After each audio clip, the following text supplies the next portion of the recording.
So the first brand we're talking about today was founded in Switzerland in 1914 by a gentleman named Eugene Malin. Now initially he was designing and manufacturing movements for ladies' watches. Eventually he grew tired of this and he wanted to push himself, so he started making entire movements and putting them in gold and platinum cases, which at the time was pretty cutting edge. Now in the watch industry, it's not uncommon for one particular model to actually make, or in some cases break, your company. You see, companies often overextend themselves, especially financially, and Eugene's company was no exception. Which is too bad, because after he was ousted, the company continued to do very well, but it was in 1953 that they introduced their flagship product. Unfortunately, their marketing team sucked, and they were slow getting it out there, and in 1955, a company called Rolex actually put out their GMT Master. Now, people went nuts for the GMT Master, which is kind of sad because the company I'm about to reveal to you actually had come out with a great GMT watch 2 years prior. In fact, for watch guys, to get one of these vintage Airmen, as they are called, is a big deal because this company and their watches went on to be used by fighter pilots in the US Air Force and throughout the world because they simply were effective, efficient, and were designed for pilots first. The company I'm talking about, gentlemen, is Glycine, and the watch is, of course, the Airman. And Glycine isn't limited to the Airman. They've also got the Combat Sub. Robust, reliable, this is made for the guy that spends time in the water, the diver. And with over 100 years of history, Glycine has actually done a great job of maintaining its values. Precision, reliability, and innovation. And all of that for sometimes less than 1/10 the cost of an entry-level Rolex? Yeah, it goes without saying that Glycine is an inexpensive, old money brand that every guy needs to know.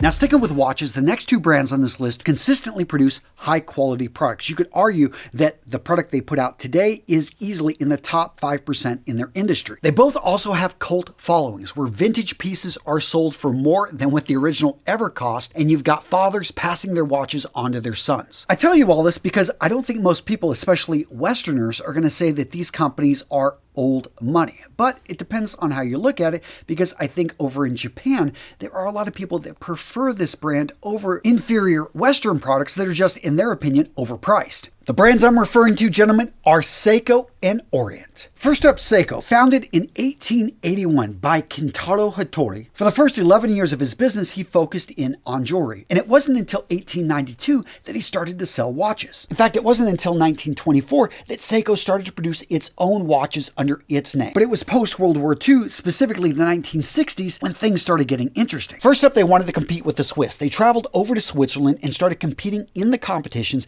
and actually came very close to beating and winning the Swiss till the Swiss decided, you know what, we're just going to end that contest. So how'd they react? Well, they didn't say anything publicly. They just came back to Japan and they created in 1969 the world's first quartz watch, which led to the quartz watch movement, which pretty much destroyed the Swiss mechanical watch industry in the 1970s. I guess karma's a right? Since then, Seiko has continued to lead and innovate. In fact, when we look at the particular models like the Prospects, Presage, the Seiko 5 series, and one of my recent favorites, Grand Seiko, we can see that this company has taken the philosophy of be so good they can't ignore you to, maybe an extreme. Now, Orient, on the other hand, has only been around since 1950, but what I love about this company is their commitment to in-house manufacturing of their movement. Since the beginning, these guys have been focused in on quality and authenticity, and their designs are absolutely beautiful. In fact, a lot of people knock Seiko for the design. Orient comes in and just cleans house here. This beautiful watch right here, the Bambino. Just look at this thing. This is a beautiful dress watch. And I have to say, their dive watches, what I love about these is there's just something a little bit more fun. It's the details. They just look a little bit nicer, I think, than the Seikos. And even some of my higher end tool watches, even from Rolex.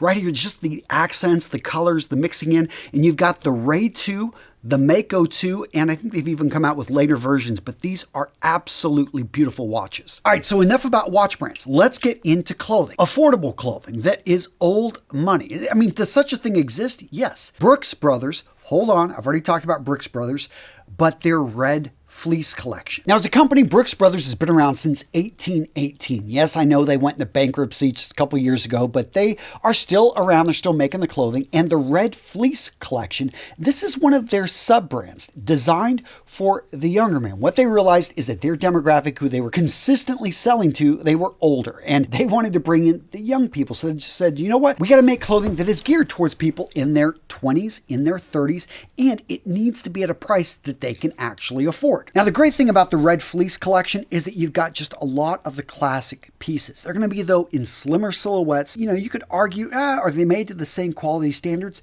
Very close. They are not bad. They're maybe not going to have as high-end detail work as on some of the mainline collection. And because it's Brooks Brothers, it definitely has an old money heritage to it. Now, again, because of the demographic they were going after, you're going to find a lot more playful patterns, cuts, materials, just the overall styles. Some of it may not be to your liking, especially if you're an older gent looking for quality at an affordable price. But if you're in shape and you're just looking for their classic Oxford button-down in one of the classic colors, you're going to be able to save big money by going with the Red Fleece. Now, this next clothing brand has only been around since 1983, but when you look at the aesthetic, you're going to find, you know what, this is like Brooks Brothers, except more modern, and I have to say, you know, recently, probably even better. Seriously, despite being relatively new, they really give off an old money type of vibe, and they do this by, you know, taking what could be on the runway, but they make it practical, they make it applicable. I mean, this is stuff that you can wear to work. At the same time, you are never going to be out of fashion because they stay up on that stuff pretty well. And when it comes to the key staple items I would be grabbing from this company, that's going to be cashmere sweaters. They've got a great selection of classic chinos, tailored suits, and their classic Ludlow dress shirts. If you haven't figured it out, the company I'm talking about is J. Crew. And let's talk about the Ludlow suit. Introduced in 2008, this suit was viewed at the time as maintaining a classic silhouette, yet a modern overall feel. And for so many young men out there that were entering the workforce but wanted something affordable, J. Crew was able to to be able to make sure that they could fill the closet and be able to show up to work well dressed. In fact, I was reading about them in a forum and I loved this comment. You know, when it comes to J. Crew, they don't scream old money. They whisper it. And all of that for a pretty darn affordable price. Now, gents, really quick, if you're enjoying this video, do me a favor and smash the like button. Let those YouTube guys know that, hey, this video is worth watching. And if you want to see a part 2, I've got actually like 45 different brands. I'm not going to be able to hit them all in this video. If you want to see more of this and you like it, let me know by smashing that like button and let me hear from you down in the comments below. The next company in this list was founded in 1912 in the city of Freeport, Maine. Now, the founder had an interesting first name, middle name combination. Leon Leonwood. Seriously, who names their kid this? Especially with the last name Bean. Well, thankfully for us, he decided to shorten it. He went with LL Bean, which is much catchier. And nowadays, if you go into that store, tons of great items that are going to give an old money vibe that you can find at an affordable price. Seriously, when it comes to flannel shirts, LL Bean is hard to beat, not only for the quality, but again, the price and the selection, especially if you go into one of their stores. I was one at the Mall of America, man. It was just tons of flannel everywhere. Their fisherman sweaters, also really nice and coming out of Maine, pretty darn authentic. But the one item that put them on the map is so ugly, but so functional and was made popular by all the undergrads and grads wearing it on the East Coast schools is their duck boot. Now, straight up, from a functional perspective, this thing gets the job done, hence why so many people, especially on the East Coast, where you get the rain, you get the sleet, you get the snow, just absolutely love these things. This is definitely hunter gear, hence when it started and where it comes from. But it was adopted by people that just simply wanted to be able to keep their feet warm. It became a fashion icon, trended up and down, and still to this day, it is now an iconic piece from the LL Bean Company. And the best part is it's still relatively affordable for the original. Now, straight up, I know some of you guys are saying, Antonio, how can something be old money if it doesn't cost a whole lot of money? I mean, isn't that an oxymoron? I don't think so. When I think of old money, I think of things that, yes, some of it is going to cost a lot of money, but other things are just practical.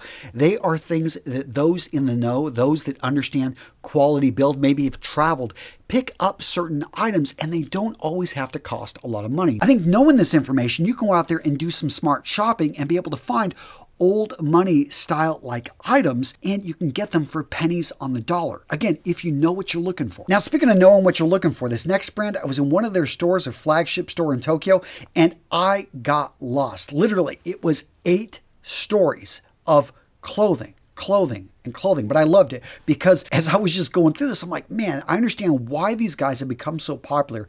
Why since 1949, these guys have been making a mark in the fashion and style world. Let me correct myself. It actually was in 1984 that they opened their first store. Before that, they were a textile manufacturer.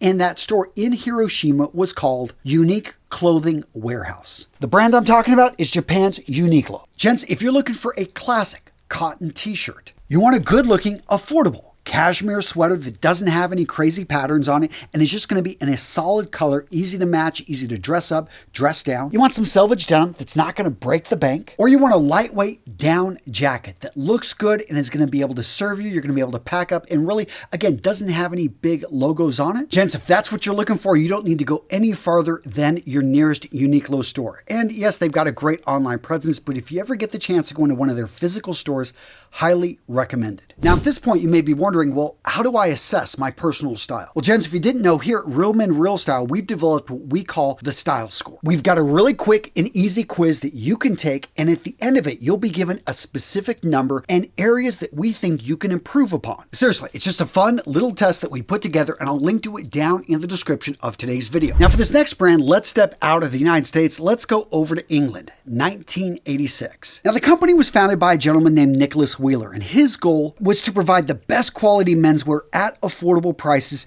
delivered with impeccable service. Focusing in on dress shirts, they actually have a German street heritage, which if you're familiar with London, German street is where all the best shirt makers in the world are trained up, and some of the best, manufacturers still reside. But with Wheeler's company, he wanted to bring in a modern edge to classic British design. Nowadays, they got great wool sweaters, they've got solid silk ties, but what this company is most known for are their non-iron dress shirts. Now, that may not sound like a big deal, but when they first introduced their non-iron dress shirts, most non-iron dress shirts were not very comfortable. They didn't fit well. These guys came in and produced a solid product that not only fit well, but looked great. The company I'm talking about is Charles Tyrwhitt, which is actually the middle name of the founder, Nicholas Charles Tyrwhitt Wheeler. Again, if you go over to their website, nowadays they've gotten in all different types of menswear. A lot of these companies, what they find is that, hey, if I can get you in for one product, we can sell you other products. And they do actually make really good sweaters as well. But yeah, to this day, it's still going to be their dress shirts, which they're most well known for and can still be found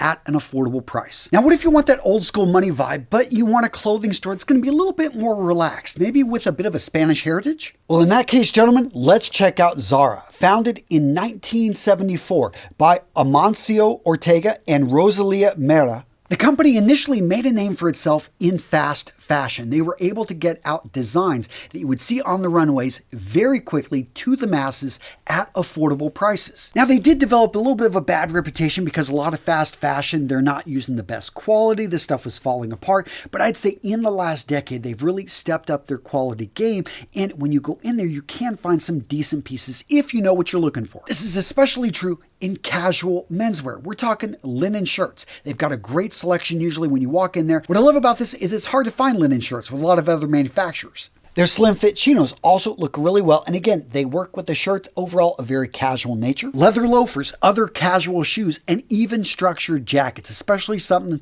that's going to be lightweight, something that you can wear and isn't maybe going to be your go-to dress jacket, but something casual you can throw on, and when you want to show you got a bit more style. Now, this next brand just turned 100 years old, founded in 1920 in Seattle, Washington. Even before I got into fashion, I picked up a number of pieces from this brand because they were functional, such as their outerwear, which is weather resistant, still has a really nice rugged look to it. They've also got a great selection of boots, although their quality maybe has gone down over the last couple decades. I'd have to say still they're decent. Now, for a lot of people though, it's going to be their signature cotton sweaters that set them apart. Cotton is nice because you can throw it in the wash and it's relatively durable and not super hot. So a great sweater when you've got that in between. You don't want to wear wool, but on the other hand, you need something to be able to, provide just a bit of insulation. The company I'm talking about, gentlemen, is Eddie Bauer. Now, a little known fact about Eddie Bauer is they were originally known for inventing and patenting the first quilted down jacket in the US. Since then, they have expanded. When you go over to their website, you're going to see they've got a full line of different menswear pieces. Again, not everything here is going to be old money,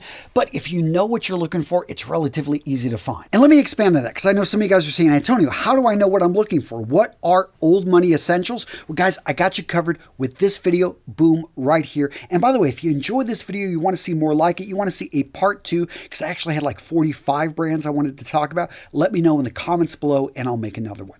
Boom, right here. Go check out what the old money essentials are. I got you covered right here. Good video.